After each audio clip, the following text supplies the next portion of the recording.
well, welcome everybody to the Center for Rural Affairs Conservation Mentorship Network webinar on cover crops. We have some good and knowledgeable farmers here today to kind of share their experiences. We have Jordan Uldrich from Milligan, Vance McCoy from Elsie, and Will Corman, who is in his sprayer right now somewhere around Superior. I just want to say I sure appreciate everybody's flexibility for having to reschedule this webinar from the other week after the blizzard and power outages. I was unable to get anywhere with electricity or internet. So just appreciate all of you for that and being so flexible and willing to work around that. I did want to touch on the center's Facebook page. We've started a private Facebook group just for the Conservation Mentorship Network, just as a way for everybody to kind of keep in touch, and if they've got questions, a way to reach out and use it as a sounding board. If you're on this webinar, I have your email address, and I will send you an email invite to the group. If you're not on Facebook, I'm sorry. It's kind of was the easiest way to make that happen. So doing the best we can. Okay. Let me just introduce, I guess, the Center for Rural Affairs is a small nonprofit rural community development group out of Lyons, Nebraska, in Northeast Nebraska. It's been around since the 70s, doing great work in rural communities, supporting small towns and farmers and rural businesses. You can check out our website, cfra.org, if you'd like to learn more. We have a lot of stuff going on. Okay, we'll start with Jordan. Jordan Uldrich, can you tell me a little bit about your farm, a little bit about your operation, kind of your average rainfall, soil type, all that kind of stuff? My name's Jordan Uldrich. I'm a fifth generation farmer from eastern Fillmore County in Nebraska. The farm I grew up on, the family's owned it since 1890 or 1892, something like that. I farm with my dad. Together we are responsible for about 650 acres. We have 45 pairs of beef cattle that we raise. We also feed the calves to about 1,000 pounds, and then we'll sell them. So we're doing a little bit of direct consumer marketing on that front as well. So along with the cattle, we've been working with implementing intensive grazing on our pastures and even across crop ground, and we're seeing good results from that. On the crop front, we're trying to diversify within our means. So we're corn, soybeans, we've added milo, and we're working on getting cereal grains in. We've been raising rye, but if we're going to kind of be going broad acres with cereals, we're going to be thinking about adding wheat in. Rye is kind of a tricky thing to market if you don't know the right people. And then we kind of got started in the regenerative journey about 3 years ago. I farm a farm that has an intense amount of weed pressure and chemicals. About 5 or 6 years ago, we're starting to show that maybe they aren't going to be a thing that's going to be in the toolbox for me on that farm in the next coming 10 years or so, just with how tough the weeds are. So I really started kind of doing some research and looking into alternative methods of controlling weeds, and that's kind of what led me into interseeding cover crops into corn. And this year I'm going to be trying to interseed soybeans with oats, and just kind of like off the wall stuff. It's nothing that's too crazy, but when I look around and see what other people doing, it appears as though I'm kind of radical. But the goal is to capture as much sunlight through photosynthesis as we can, get that carbon into the soil to help the nutrient cycles work, and kind of try to help restore some of the ecosystem services that are available to us. That's kind of the quick and dirty, and we'll be a little more detailed in a little bit, I'm sure. Great. Thank you, Jordan. Let's go to Vance. Can you tell us a little bit about your farm, about your operation, and kind of your climate area? Sure, I'm Vance McCoy. I'm down here in southwest Nebraska, Perkins County. We're about 60 miles from Colorado border, 50, 60 miles from the Colorado border, and about 60, 70 miles from the Kansas border. So down here in the southwest corner. We typically, or our average is 18, 19 inches. The last 4 years in a row, we've gotten like 8 or 9. As I think one year we might have had 10, but that's kind of where we're sitting right now. But yeah, our average is 18. Pretty sandy comparatively out here. Where I grew up, same as Jordan, fifth generation, homesteaded out, McCoy's homesteaded out here, um, was where I grew up. And, our organic matters were less than 1% average on our land. So started out kind of, I say we were cover cropping before we knew what cover crops were called. We raised edible beans, which would leave the ground completely bare, and then we'd go in there and plant wheat or rye or something, to keep the ground from blowing as far back as then. But on my operation, so left that farm when I was about 30 years old. Bought my own place, rented some other ground, did a lot of custom farming. My boys both showed interest in coming back to the farm, and so expanded quite a bit, and they both did come back. Now trying to transitioning into the boys are farming most of it. So my farm size is actually pretty small right now. I'm less than 1,000 acres. But yeah, doing some other stuff on the side and trying to make that go.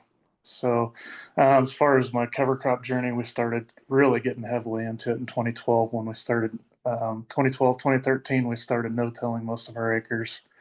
And then 3, 4 years down the road, started noticing the no-till was just not working as great as we had planned, and start throwing cover crops in. And I'll share more about that, but I really feel like that started to make it work a lot better. Thank you, Vance. Will, are you in a place where you can talk? Yep. If you don't mind looking at the side of my face, I guess. Yeah, not at all. Nope. I'm spraying, so I can't pass up a 5-mile-an-hour wind day. So I'm doing this from the sprayer. But I'm a third generation farmer. South Central Nebraska. We're about a mile from Kansas, Republican River. About dead center of the state, south of Hastings. We farm corn, beans, and wheat. We run about 100 to 100 and a quarter cow-calf pair fall calvers. Kind of in the middle of transitioning from my dad and uncle, who are up, 69 to 75, to myself and my cousin, so my uncle's son. So we're just pretty much almost done transitioning into our third generation here. As being the active operators, I've been back here for 10 years. Since I went to work for John Deere for 5 years. I was an engineer for them, combines, and then moved back to the farm in 2014. We're mostly dry land, 20% irrigated, and yeah, I guess that sums me up pretty quick, I guess. Our water's nothing great. We don't tap the aquifer. We got a lot of surface water that comes from Harlan.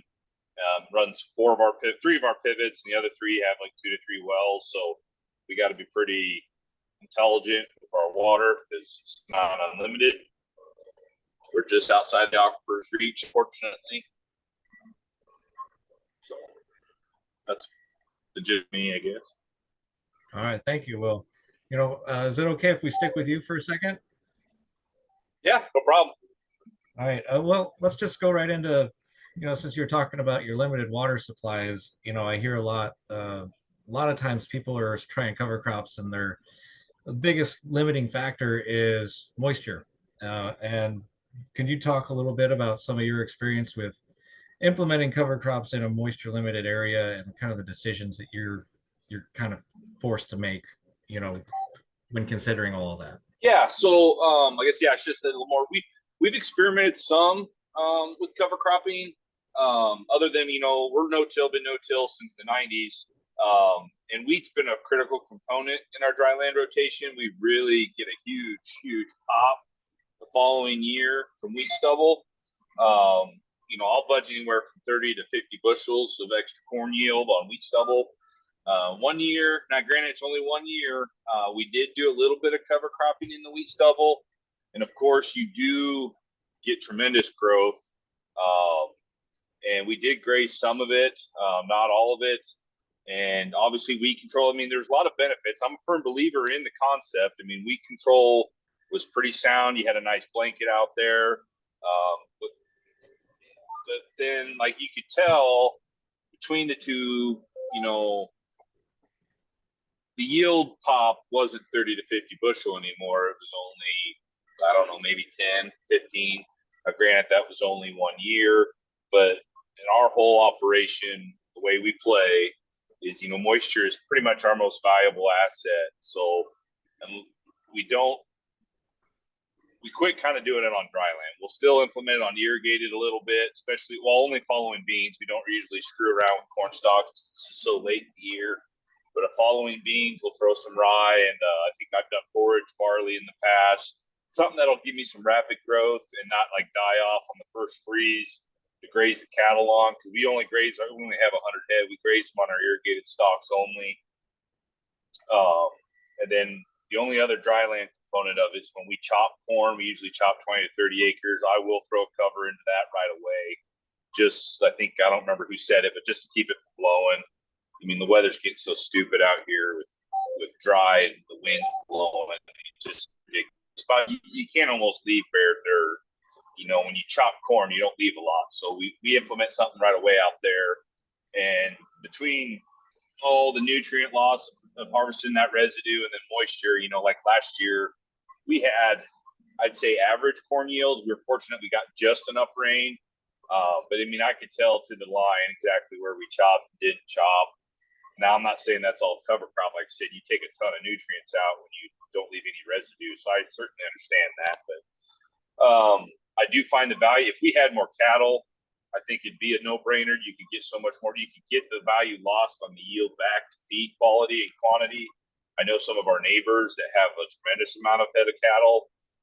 They cover everything and they graze everything. I see the value in that. But for us in our operation with just 100 head, we have enough irrigated stocks. I don't need to do that. And like you said, that we just like to go after that yield following wheat stubble. And we were a pretty consistent wheat when I was growing up. Actually, we were more wheat and milo than we were corn and beans. So obviously, markets have transitioned in genetics. So now that we've kind of taken wheat out of rotation on our flatter ground. We will leave bean stubble on the dry land and just go back to corn. But I'd say a fifth of our acres are pretty heavy terrain. Well, actually, all of our acres are fairly terrainy, but 1/5 have to have wheat in it just because it's so rough, and it really helps that corn yield the following year. So I don't know, I'm getting a little long-winded. Tell me if that's enough. That's good. I appreciate it. Well, Vance, let's go to you. What are your thoughts, like coming from a moisture limited area and trying to implement cover crops? Like, what are some kind of decisions you're forced to make to achieve your goals? But sometimes it's not always what you want it to be. Yeah, so kind of like Will saying on our non-irrigated, we don't do it all the time. It's just, kind of as moisture allows. Irrigated, I say it's a no-brainer. You got to be doing it. Corn or soybeans, we're following it with cereal rye. And just starting to really see some now after about, I started in 2018, just every year putting cereal rye in behind corn, soybeans. Now I'm starting to see the benefits of that. We're starting to really save us some water. Now on the non-irrigated sites, just like I said, I wrote down some cover crop never fails and some cover crop fails. So it kind of goes along with that moisture thing. For me, cover crop after wheat never fails. um, we almost always get a certain amount of growth out of it. We have gotten grazing out of it the last few years where it's been so dry. We have not. We've just used it as a cover. And as I said, another never fail is cover after irrigated soybeans or corn. Fallow in our fallow years, we'll put in a grazing mix. There again, sometimes that's just cover, and sometimes it's actually we get some grazing out of it. One of the things that's really helped us is going to a twin row on most everything. If we're planning to put a crop in the next year, so it's twin row. So I have a 10-inch drill. We plug every third row and slid the remaining rows together to 6-inch. So I'm essentially planting 6-inch twin rows on 30-inch centers, planting in between that. There are some instances where we solid seed it, but our non-irrigated, we've almost completely gone to that because we can kind of have the best of both worlds. We can have some cover out there, but yet the strip where we're planting has a little bit more moisture, less root mass and stuff to get in your way. Some of the fails we've had were, not terminating on any acres, but especially talking about those irrigated acres, not terminating it at the right time or properly or at all. I tried roller crimping one year and didn't have chemistry as a backup, and it kind of took out a corn crop, even an irrigated corn crop. Another fail for cover crops for us has been, and a lot of my customers has been, thinking you got to get the weeds dead first, spraying something out there that's maybe not too friendly to cover crops. There's not been a lot of research done on some of these chemicals, even though it's labeled for it. It can really ding some of these cover crops. And then just the time of waiting. Like, I feel like we need to be getting out there putting cover crops in right behind the combine and not dinking around for 2 or 3 weeks and with the sprayer, and then another 2 or 3 weeks to let the chemicals wear off, and then by then the weeds are back, and you've lost a lot of time. Some of the other fails I've had were I've not had a huge amount of success with broadcasting. Either we've tried flying on and we've tried a ground rig. Drilling it has just been our best. A little bit of seed soil contact goes a long ways.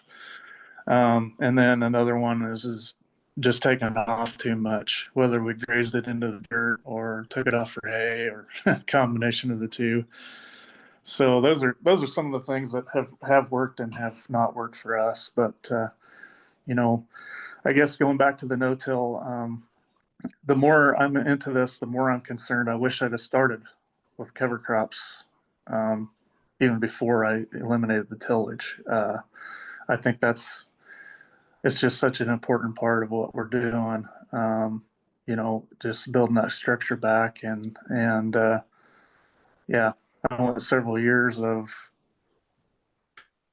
at first on the no-till.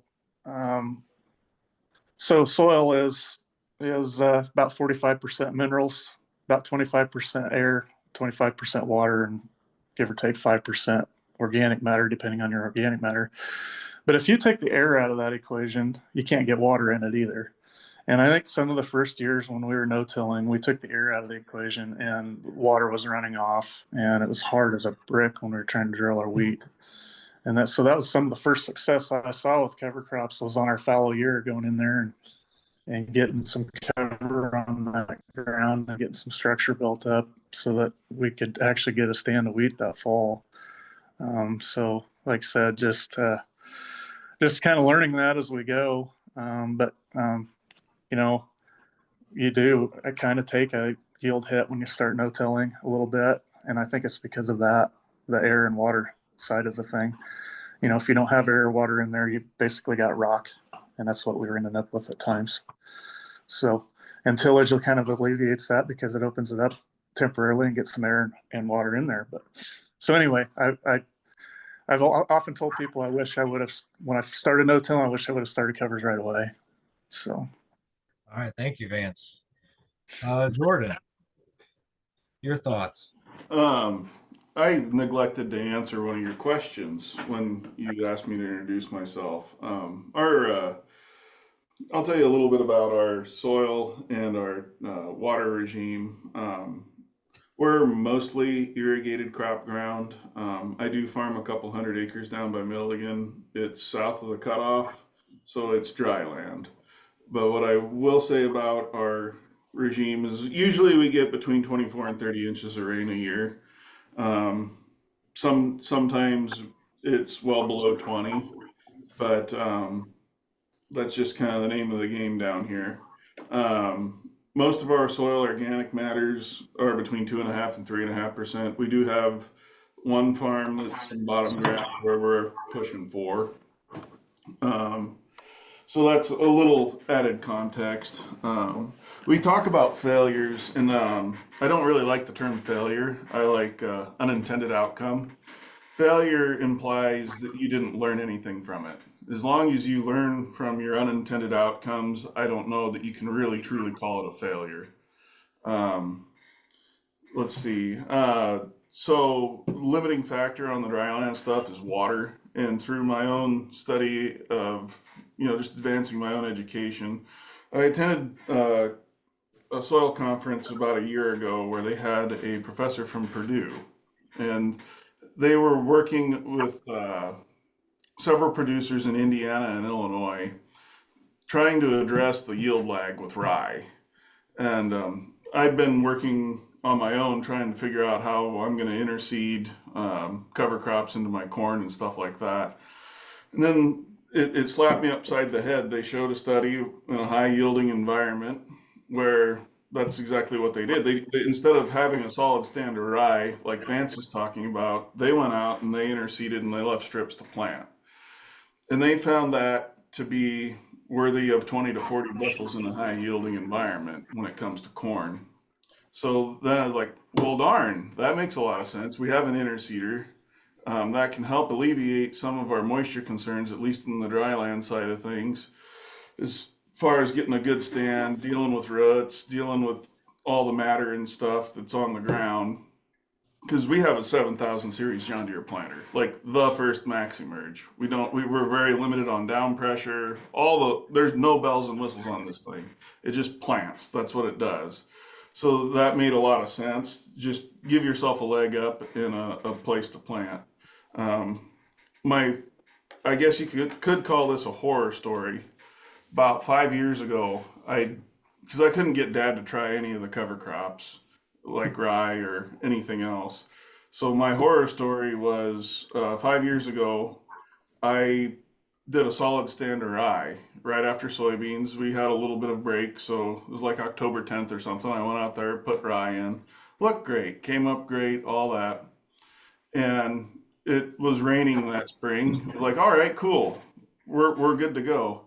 Because it's kind of where I tried this, it was a flat piece of ground where we would have ponding and stuff. And the rye really helped. We could get out there, we were going and all that. But the problem was it dried out. And it's a really eerie feeling when you're coming to the end of the field and the planter's in the ground and you push a clutch and to stop the tractor and the tractor just keeps rolling like there's nothing behind it. The ground was that hard and dry. And it made me really seriously rethink my strategy. But other than that, we really haven't been playing around with it all that long.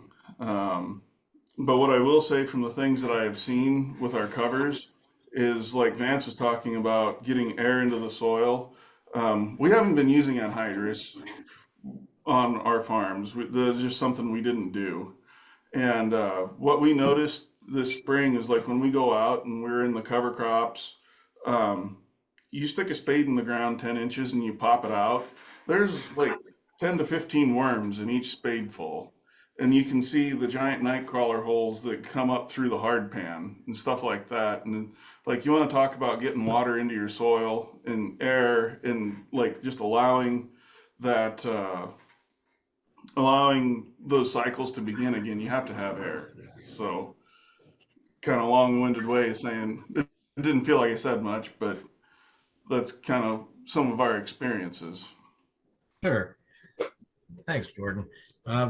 Is it cool if we stick with you for the next question? Sure. So I kind of got ahead of myself here and got into, what are the challenges before we talked about what are our goals. So when you started with your cover crops on this journey, like what were the goals you wanted to see, and what are you seeing in your progress that's making you stick with it? So, at least for us, our goal is weed suppression. Um, and rye does a very good job at that. It sops up all the excess nitrates. I haven't read the studies myself, but I can tell you from the things that I have seen that if you can control your nitrates, you're going to have great control over your amaranths. So that being like you get your rye out there after your soybeans and you start sopping up that excess nitrogen, you're giving yourself a leg up. Um, then when you go and you terminate your rye, depending on when you terminate it, you're at the stage you terminate it and your moisture regime, you stand a chance at getting a later season release and getting some of that nitrogen back that the rye picked up. Um, Other than that, like that's what we really play with out of season is rye, and yeah. So you're seeing enough of what you want that you're hooked and you're Absolutely. And then with the cattle, it's a no-brainer. Like we're usually in no real hurry to plant in the spring, so it's kind of nice to be able to turn the cows out on the rye, and they have a nice solid place to calve. It's not like they're in a dry lot. And we noticed this last year, we didn't really dry lot the cows when we calved, and we weaned the biggest calves we've ever had. And we kind of attribute it to them not being in the dry lot where there's all the pathogens from generations and generations of cattle just in that soil. And I think that was a big, big help. great. Thanks, Jordan. Vance, what were your goals when you started, and what are you seeing that's making you want to stick with it? So I guess our number one goal was just trying to make no-till work. It it just really was. That's kind of when I jumped in with both feet. Like we had been no-tilling our non-irrigated land. That works pretty good. But when you go corn on corn, we were bouncing back corn soybean rotation. But when you go corn on corn, we just felt like we had to strip till. And so that was another thing, was just trying to figure out, behind soybeans then, it just really made sense to put in some cereal rye behind the soybeans. We still had cattle at the time. We were doing some grazing and needed the cattle feed, and it just really worked. So those were my goals starting out. They've changed over time a bit as I learned about soil health. We've got some old hard pans that are still there after no till for a lot of years, that we're trying to break up. Just trying to take that platy soil and make it more just more mellow and pliable. So things that make me stick with it, on irrigated land, we went from 1.2% organic matter 22 years ago when I bought this place, to now we're just shy of 4%. And most of that increase has come in the last, since 2018, however many years that's been. Longer. I keep saying 5. It's more than that now. So 7, 8 years, of just continually pushing cover crops. It's gotten to a point now where, we've got water allocations. We have good water. We have plenty of it, but we're limited on how much we can use, and for good reason, because it is being depleted. So, getting down, we have a 12.5 average inch a year, that we can use, and just trying to get that to where, I want to get it down to where I don't need it at all, because we will be there eventually. So building my organic matters up to that point on our irrigated land, like I said, and then on the non-irrigated, it's a little more challenging and a lot slower. And part of that is just a very diverse rotation, looking for other things that we can put in. Cattle being one. And then we actually grow some of our own cover crop seed. We grow some to sell. Just looking for anything with a market.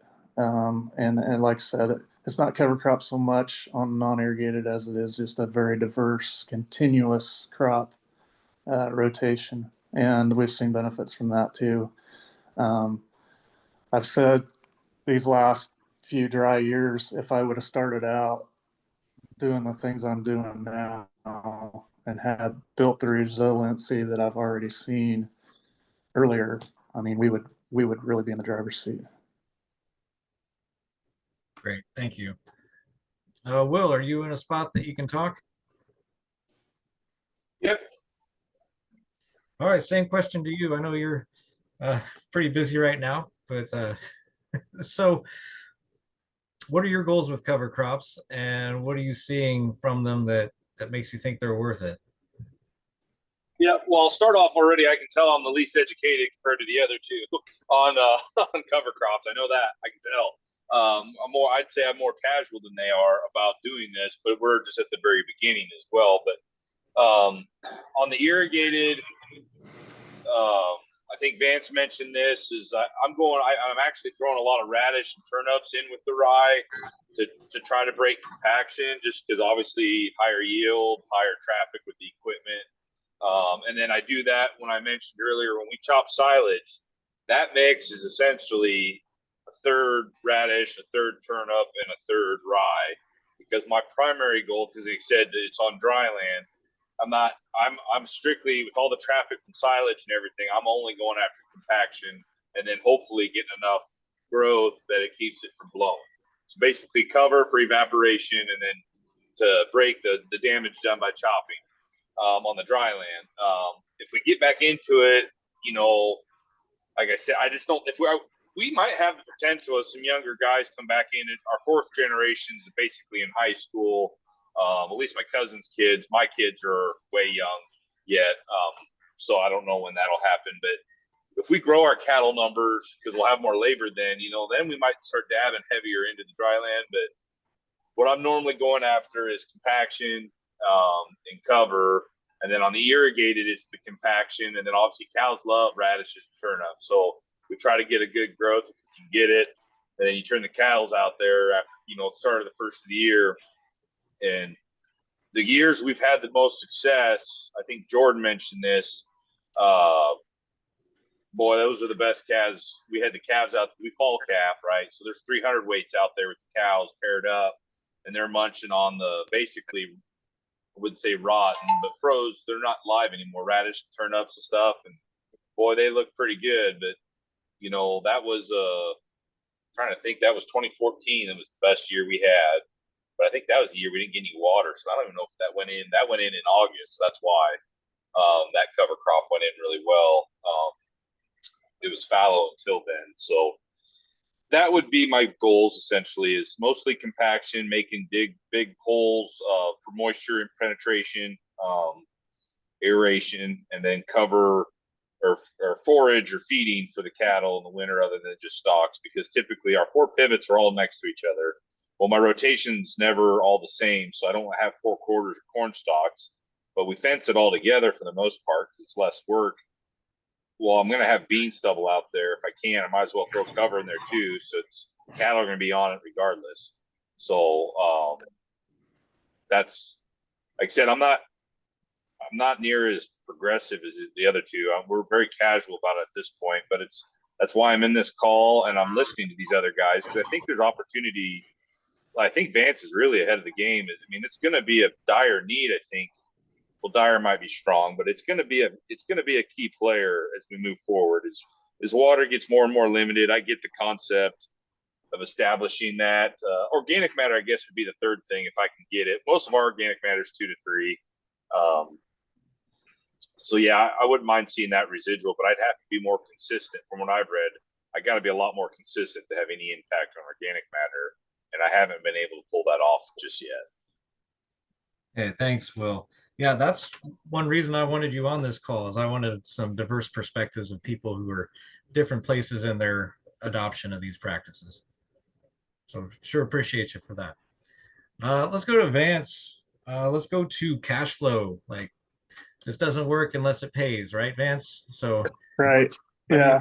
how do we make it? How do like it's got all these great benefits, but how do you make it make money? Well, it's just like savings. I mean, you know, you want some short-term savings and some long-term savings, you know. Um, and there it is sometimes hard to balance that out. And the weather can really make you look stupid at times. Um, but I guess uh, cash flow wise, I always say, you know, cover crops don't really have to be expensive. We put in on some non-irrigated land. We went to, I think it was 20 pounds of cereal rye.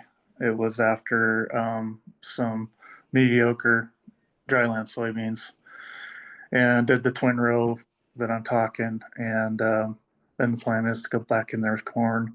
Um, you know, so at 20 pounds, you're talking $5-6 an acre for seed, you know. So I think it's most important to not spend a lot to start with. Trying to get a return, you know, on our typical rotation out here used to be wheat and fallow, and then you know, we put corn in there every third year, and then so we started then putting more corn into the rotation, and so we still have what we call a fallow year at times here, where you know we just but I these long fallow periods are death to your soil, so that's where the cover crop comes in. Um, we do some where we terminate it 1st of June, um, and then you know Kim fallow the rest of the summer and go to wheat. We do some where we actually raise a crop, or we'll play it by ear. We'll go oats in the spring.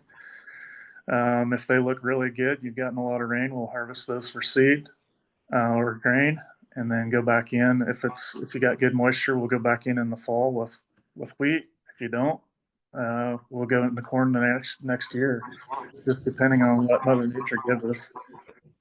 But like I said, versus fallow, you know, the years we were Kim fallow and we were spending up to, you know, there were some years we were spending 70 or $80 on chemicals to keep it clean.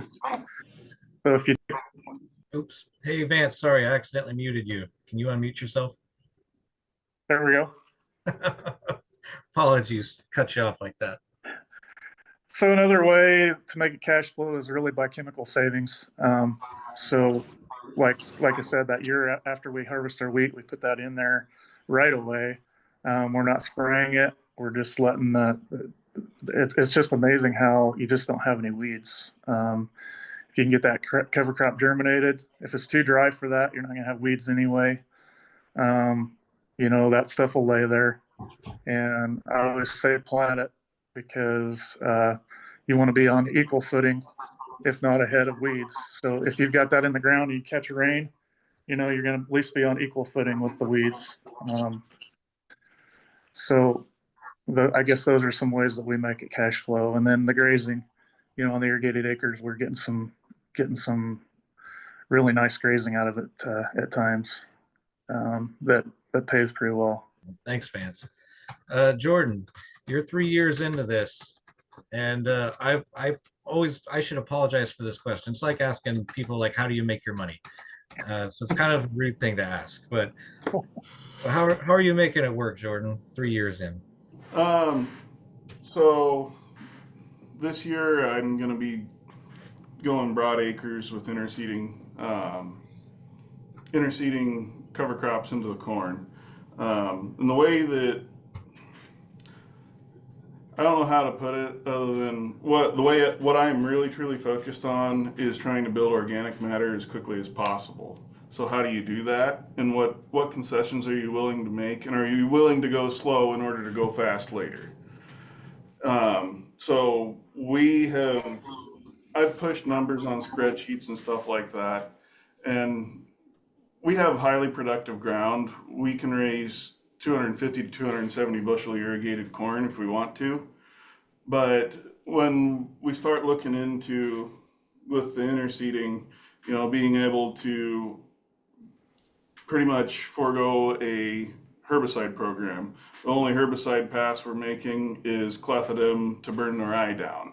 and that's really cheap. That's like $4 an acre if you can do it yourself.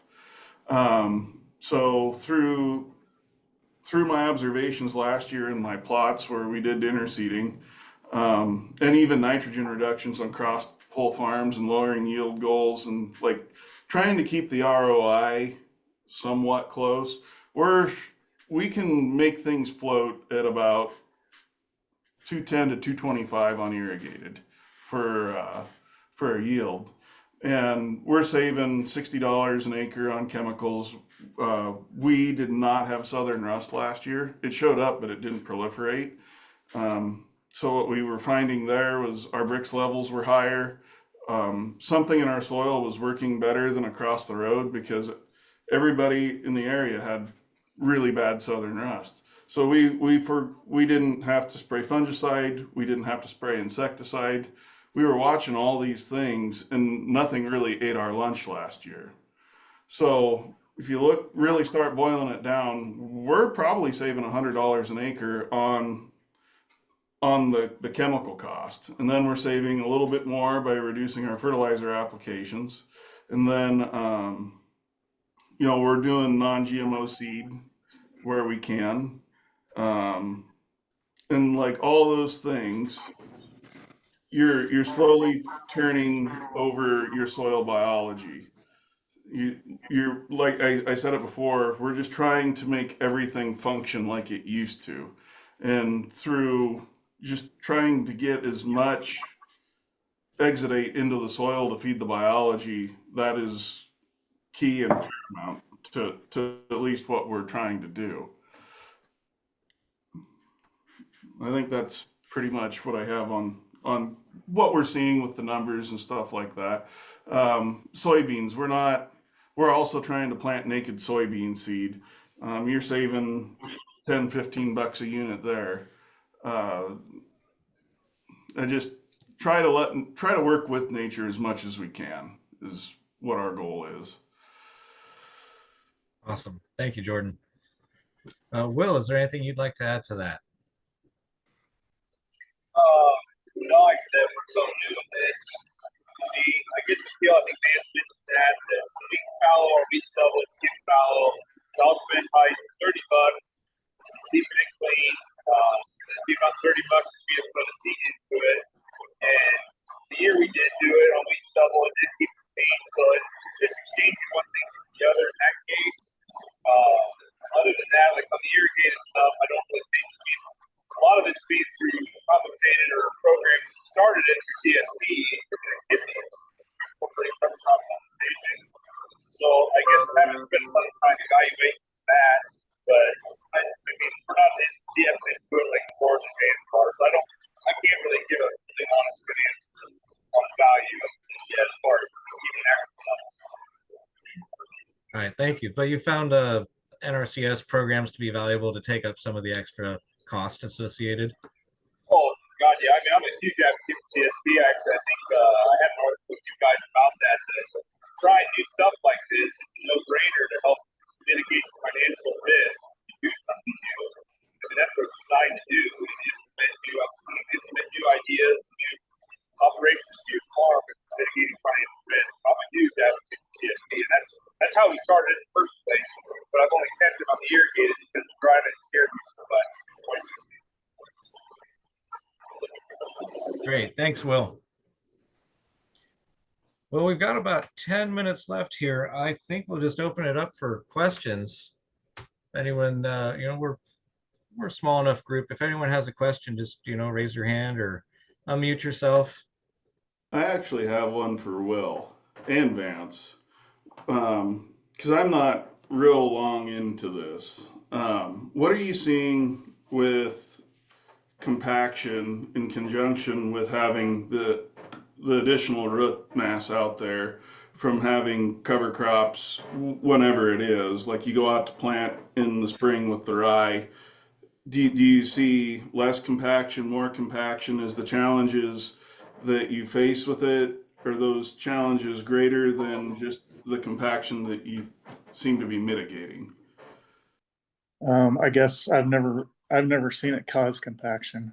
I've seen times where I've been disappointed with the compaction breaking, where I expected more, but I've never seen growing cover crops cause compaction. The only time I ever saw it was when I did twin row, planning to plant corn in between there, and then got greedy and grazed it. That that was kind of ugly. Um, but other than that, I've never really seen it cause compaction. Yeah, I don't, I mustn't have framed it very good, but it wasn't the insinuation that cover crops cause compaction. It's the mitigation, maybe, of having the roots out there to help hold the equipment up, is kind of my thought. Oh yeah, for sure. Yeah, definitely. Um, there's times you can be out there when it would be, you wouldn't even dream of be planting if you had conventional tilled or even strip tilled, or, um, you know, I've seen times where you go out there when it's really what you would call too wet and it holds you up just fine. Yeah. Yeah, I'll add that's a little bit I have done. I agree with Vance there. It's you definitely, I'd say it adds a day to your window compared to other stuff of holding you up. Not even saying holding you up, but I guess keeping you from going in is what I would refer Yeah. to. Same thing, I guess. But like I said, I'm so limited, but I know I've heard from neighbors that are doing this more than I am that they're always out there a day or two before we would be because of that, because of the cover. So, but like, so I guess I haven't seen it firsthand, but I've seen it secondhand. Great, thanks, guys. Any other questions? We can just like have an informal discussion here. Jordan, I've tried interseeding quite a bit, not with much success. Been afraid to bite the bullet and go no herbicide because I think that's been our biggest issue is herbicide carryover. I guess give me some encouragement. How do you pull that off? So I've done it for 2 years now. You have the other thing, I need to preface it with this. It's, and guys that have done a lot of studying in this realm have heard the term, you have to earn the right to do something. So over the last 40 years that my dad's been farming, he has been very, very strict and stringent on controlling weeds. So in the irrigated situation that I'm going to be going broad acres with this in, there's not a lot of weed pressure to begin with.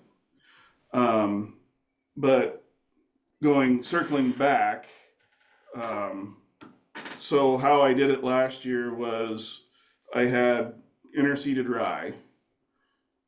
I planted the corn, terminated the rye, and then as soon as the corn was about 5 or 6 inches tall, I went in with the interseeder again and interseeded like a 8-way cover crop mix, full of different stuff: buckwheat, mung bean, annual ryegrass, oats. There's things I'm forgetting. There's even pumpkins in the mix. Um, but what I noticed going through that was there was always, in that mix, there was always a species that was at its peak. Whether at the beginning it was the oats and then the grasses, and then as you progress through the season, you end up with your pumpkins and impact collards and radishes. There's always shade out there to keep the weeds down. A second thing to strongly consider through my observations, I did a plot of 60-inch corn, and the not the NRD in our area, they have an interseeder that they'll come down and they'll run through the field for you. And the operator missed one row of 60-inch corn, and I was like, oh God, what kind of mess am I going to have here? And it turns out we didn't really have a problem. And looking back through all the practices that we did, we banded our nitrogen on. We didn't broadcast it. And nothing grew in that blank 60-inch row. So it leads me to believe that timely and banded, don't broadcast your nitrogen, but timely banded nitrogen applications can help with weed suppression as well. Does that kind of help answer your question, Vance? Yeah, thanks. We got about 5 minutes left. Anyone else have a question? Want to jump in? Comments?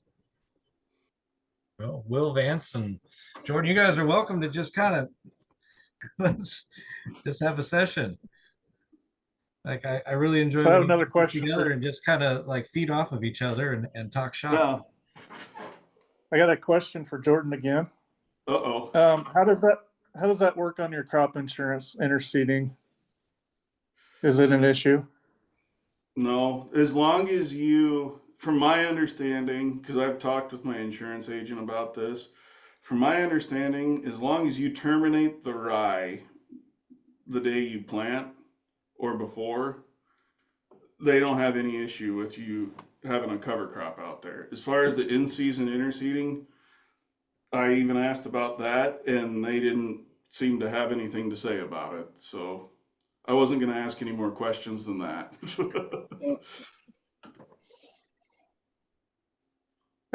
Will, have you ever tried annual ryegrass, especially on your early chop, like that early chop stuff? Not annual, because the first cover crop we ever tried, I flew on into a corn crop and did it annual, and I couldn't get the damn thing to die. I had to spray it like 3 times to kill it the next spring. So I was told cereal rye was easier to kill, and we've used that ever since. Is that accurate? I think that's how I recall it. If you had any trouble, yeah, pretty accurate. That's Jordan mentioned annual ryegrass in his interseed, so I was just kind of, I guess that's what made me think of it. But as far as compaction breaking, it's excellent. It's actually even better than the brassicas. But yeah, if you can't kill it, that's an issue. I would also like to kind of point out, like with the interseeding, I'm only putting 20 pounds of seed down to the acre, if that. It's not much. And like I said, it's just I think the key is having that diverse mix. What's your experience been, Jordan, on termination? Like if you're planting soybeans, I mean, I like to terminate pretty late on soybeans. Is that You like to terminate what? terminate my rye pretty late when I have soybeans planted into it? Yeah, this is going to be the first year where we're planting soybeans into rye, and we haven't really made a decision on it yet.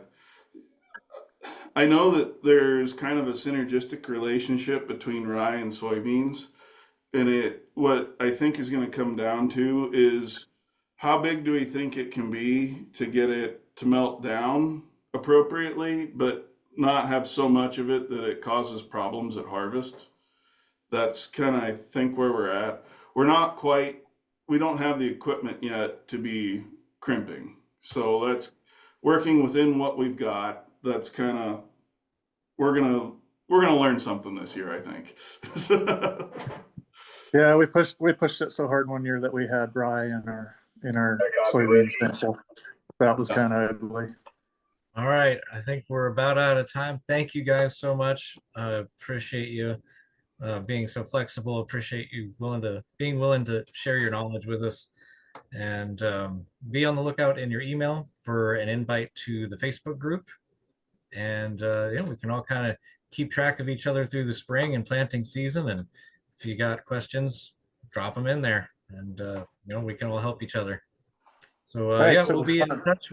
We'll get another webinar set up for this fall, but I'm gonna just kind of leave everybody get to work through the planting season, and we'll be working to set up some field days this summer.